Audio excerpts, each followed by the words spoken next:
आज मी नाश्त्यामध्ये बनवली होती माझी आवडती अशी साबुदाणा खिचडी. अगदी ऑल टाईम फेव्हरेट म्हटलं तरी हरकत नाही. लहान होते तेव्हा आईला जेव्हा उपवास राहायचा, तेव्हा आई आम्हाला थोडी-थोडी खिचडी द्यायची. ती खायची मजा ही काही वेगळीच होते. पण आजही मला खिचडी प्रचंड आवडते.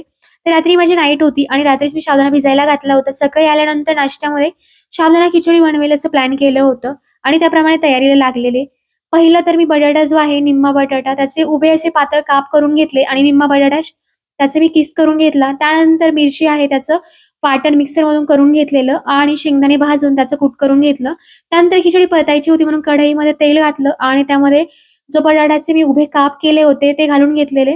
त्यांना परतेपर्यंत एकीकडे साबुदाण्यामध्ये निम्म शेंगदाण्याचं कूट घातलं आणि त्याला मिक्स करून घेतलं. बटाटा छान असा लाल परतल्यानंतर त्यामध्ये हिरव्या मिरचीचं वाटण घालून घेतलं. 2 मिनिटं त्याला परतलं आणि मग वरतून जो बटाटा किस करून घेतला होता तो घालून घेतला.